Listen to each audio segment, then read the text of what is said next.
جب ہم نماز میں بیٹھتے ہیں اور تشہد پڑھتے وقت انگلی اٹھاتے ہیں، اس کو ہلانا چاہیے یا نہیں ہلانا چاہیے؟ کیا مسئلہ ہے ضرور بتائیے۔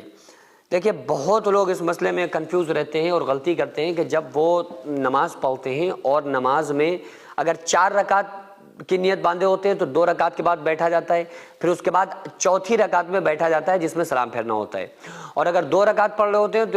ہوتے ہیں تو اس میں دوسری رکعت میں بیٹھا جاتا ہے، وہی قیدہ اخیرہ ہوتا ہے جس میں سلام پھیرا جاتا ہے۔ تو اس میں جو انگلی اٹھائی جاتی ہے نا اشہد ان لا الہ پہ، تو اس کے اٹھانے اور گرانے کا طریقہ کیا ہے؟ دیکھو، تشہد عام طور سے لوگوں کو یاد نہیں ہوتی، تو سب سے پہلے جن لوگوں کو یاد نہیں، میں یہی کہوں گا کہ تشہد کو یاد کریں اور کیسے انگلی اٹھانا ہے یہ طریقہ بھی سمجھ لیں۔ جیسے ہی آپ بیٹھ گئے، چاہے آپ 2 رکعت کے بعد بیٹھے ہو قاعدہ اولیٰ میں یا قاعدہ اخیرہ میں، کسی میں بھی جو ہم بیٹھتے ہیں جلسہ میں،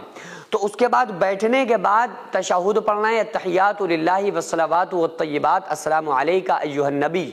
ورحمۃ اللہ وبرکاتہ، السلام علینا وعلی عباد اللہ الصالحین، اشہد ان لا الہ پہ اٹھاتے ہیں الا اللہ واشہد ان محمدا عبدہ ورسولہ۔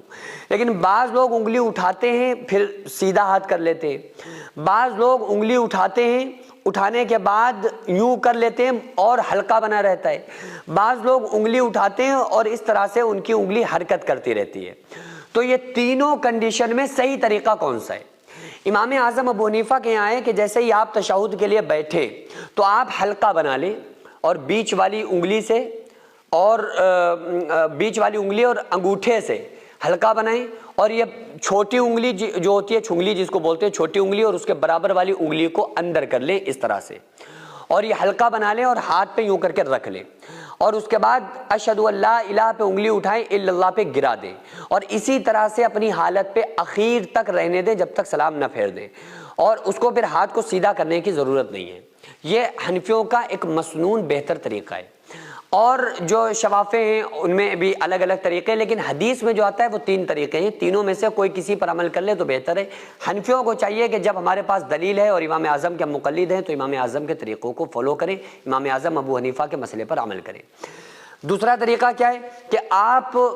جیسے ہی تشہد میں بیٹھے ہاتھ کو آپ بالکل برابر رکھیں، سیدھا رکھیں جیسے الٹا ہاتھ رہتا ہے، اور جیسے ہی اشہد ان لا الہ پہ انگلی اٹھائیں، الا اللہ پہ گرانے کے بعد پھر ہاتھ کو سیدھا کر لیں اور اخیر تک سیدھا رہنے دیں۔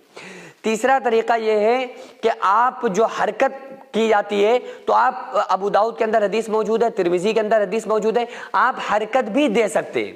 یہ طریقہ بھی موجود ہے، لیکن جو سب سے افضل اور سب سے مضبوط دلیل سے جو ثابت ہے اور جو سب سے اعلیٰ اور افضل ہے وہ ہے کہ آپ نے حلقہ بنایا، اس کے بعد اپنی حالت پر انگلی کو چھوڑ دیا اخیر تک۔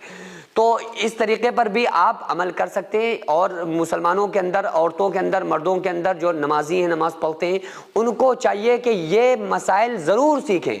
کم سے کم ہمیں اپنی نماز تو ٹھیک سے پڑھنا آنا چاہیے اگر ہم مسلمان ہیں تو۔ مدرسے کی چھت جو آپ کو نظر آ رہی ہے یہ لیڈیز مدرسے کی 3ری منزل کی چھت ہے، اس کے اوپر تقریباً ابھی 12 کمرے بننے ہیں جس میں لڑکیوں کے رہنے کا انتظام ہوگا، بچیاں جس میں تعلیم حاصل کر رہی ہیں، عالمہ کا کورس کر رہی ہیں، بیرونی بچیاں بھی یہاں پر رہتی ہیں۔ تو بہرحال اس مدرسے کو میں نے بڑی محنت اور مشقت سے اس کو یہاں تک بنایا ہے۔ اب آپ لوگوں سے خصوصی گزارش ہے کہ ہمارے ساتھ مل کر زیادہ سے زیادہ آپ لوگ تعاون کریں۔ ہزاروں سینکڑوں روپے ہم لوگ ادھر ادھر برباد کر دیتے ہیں، لیکن جو بھی پیسہ اگر ہمارا راہ خدا میں خرچ ہو جاتا ہے، مدرسوں مسجدوں میں خرچ ہو جاتا ہے، تو پوری زندگی اس کا ثواب ملتا ہے۔ ہم مر جاتے ہیں، قیامت تک جب تک اس مدرسے میں تعلیم ہوتی رہے گی، جب تک لوگ قرآن پڑھتے رہیں گے، جب تک نماز پڑھی جاتی رہے گی، جب تک اللہ تعالیٰ اس کا ثواب ہمیں عطا کرتا رہے گا۔ تو اب آپ کے پاس صرف 2 آپشن ہیں، یا تو آپ یہ کہہ دیں کہ یہ کوئی فیک ہے، یہ کوئی پیسہ کمانے کا نیا چکر ہے، تو آپ چھوڑ کر اس ویڈیو کو جا سکتے ہیں۔ اگر کوئی انسان مدرسے اور مسجد کے نام پر چندہ کر کے اپنا پیٹ بھرے گا تو قیامت کے دن وہ خود اپنا ذمہ دار ہوگا، خود اس کو حساب دینا پڑے گا۔ تو آپ لوگوں سے گزارش ہے کہ اس مدرسے کو تقریباً 1 کروڑ روپے کی سخت ضرورت ہے،